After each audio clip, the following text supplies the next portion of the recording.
So, good day. We are Group 2, and this is Cardiovascular Monitoring. And the members of the group are John Patrick G. de Guzman, Vance Gabriel M. Go, Joaquin Alfonso S. Gonzalez, Alexandra Ashley M. Olsem, and Michelle Ann Elvis. And our professor is Mr. Heherson S. Cabrera. Hello guys, I'm John Patrick G. de Guzman, and for this PPT, I will explain the applications of our topic.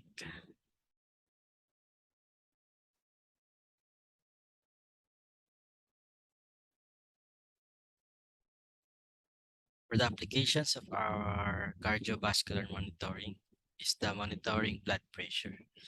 First, the importance of monitoring blood pressure is to obtaining an accurate blood pressure reading will help you understand your risk for heart disease and stroke. You can have a false sense of security regarding their health if a measurement indicated that your blood pressure seems to be lower than it actually is. A measurement that indicates your blood pressure is greater than it really is might result in unnecessary therapy.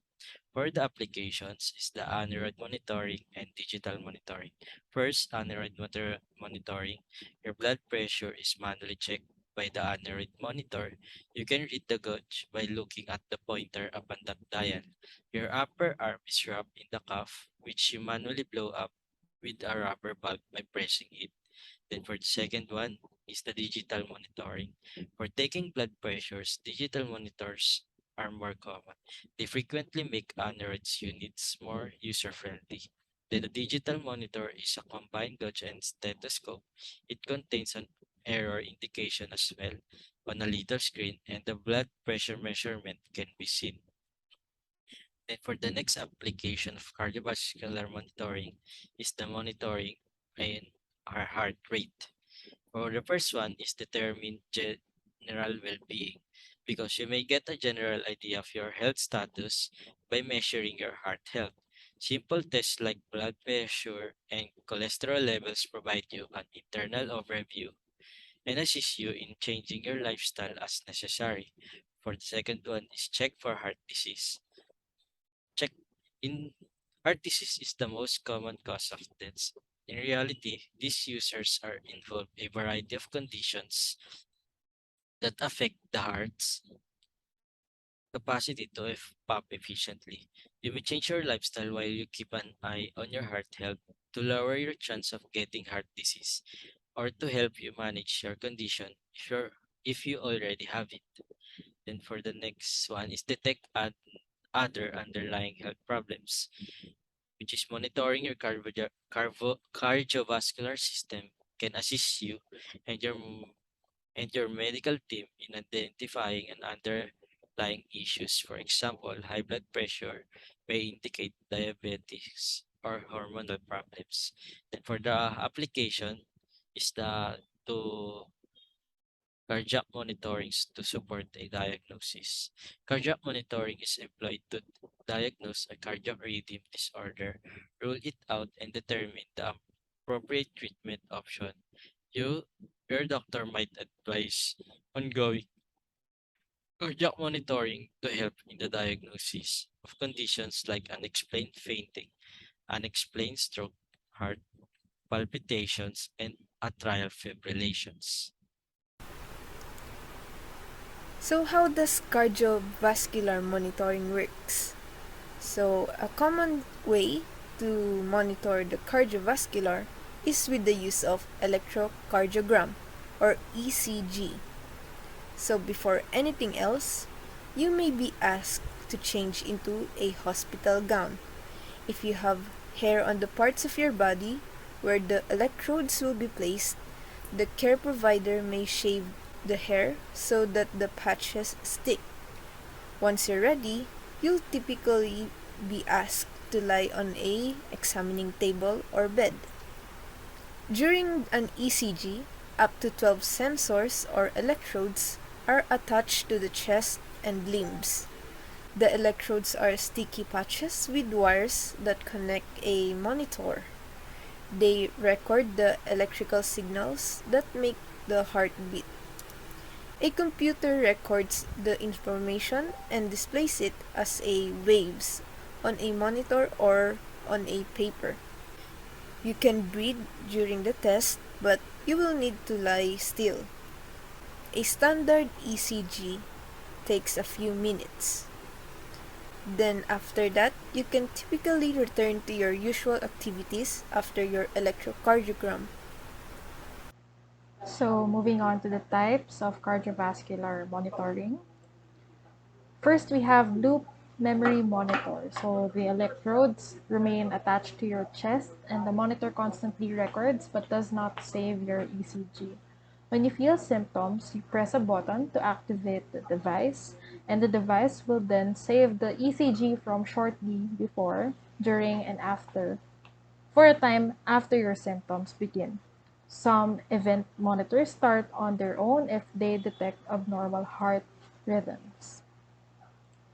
Next, we have the symptom event monitor. This device records your ECG only when symptoms occur, not before they occur. You carry this device in a pocket or wear it on your wrist. When you feel symptoms, you turn on the device and place the electrodes on your chest to record the ECG. Third, we have the patch recorders. So this monitor does not use wires or electrodes. It continuously monitors ECG activity for 14 days using an adhesive patch that sticks to the chest. So here is an example of a patch recorder. And lastly, we have the implanted loop recorder. So this is a small monitor that is implanted under the skin on the chest. It can be left in place to monitor heart rhythms for 3 or more years.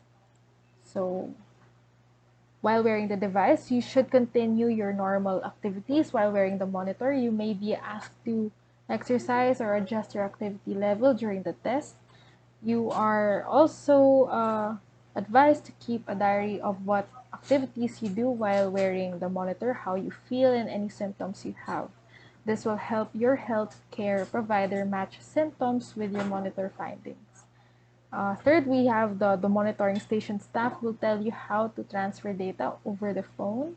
Fourth, your provider will look at the data and see if there have been any abnormal heart rhythms seen the device, and the monitoring company or the provider who ordered the monitor may contact you if a concerning rhythm is discovered. Next, so while wearing the device, you may be asked to avoid certain things that can disrupt the signal between the sensors and the monitor. These may include cell phones, electric blankets, electric toothbrushes, high voltage areas, magnets, and metal detectors. The advantages of using cardiovascular monitoring are plenty. Uh, cardiovas- Cardiovascular monitoring can be a source of feedback, which would uh, um, give you a precise evaluation and indication of your cardiovascular system's condition. Uh, this data can be used for a lot of things, such as disease prevention, um, which will which will tell you the condition of your heart and treat treatment preparation. So when a disease will be inevitable when detected by cardiovascular monitoring, it will improve your chances of successful treatment by knowing what the problem is. Uh, we can also use this. We can also use cardiovascular monitoring for a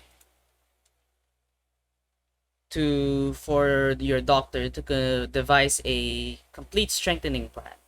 It is possible to re-strengthen your cardiovascular system with exercises and cardio, and with the data from gathered from your cardiovascular monitoring, it is possible to make up a possible to get your heart in good condition again. There are also limits to what this can do. such as the inconsistency of these cardiovascular monitoring devices. Um, it is sometimes hard to track on since these devices usually have inconsistent readings.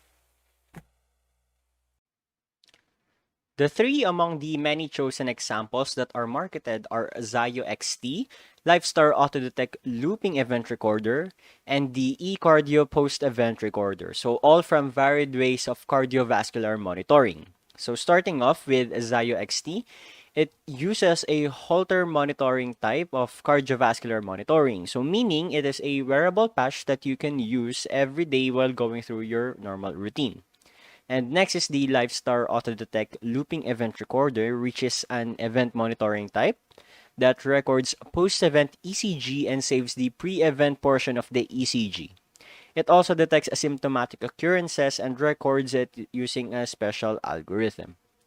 And next is the eCardio Post-Event Recorder, which is also an event monitoring type that records post-symptomatic heart activity, thus making arrhythmia diagnosis better.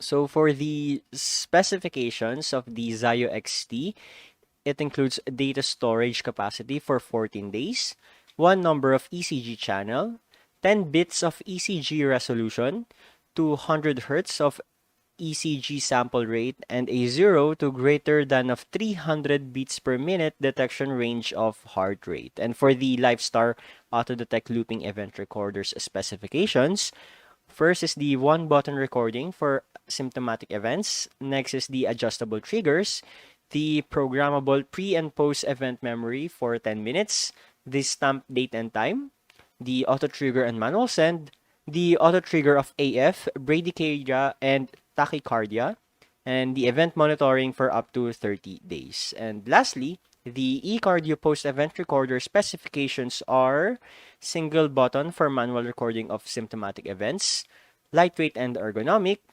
programmable memory nodes, advanced baseline correction, auto erase option, an extended battery life, and a greater than of 500 recordings and transmissions on a single battery. And this concludes our presentation on cardiovascular monitoring. Once again, we are Group 2 and thank you for listening.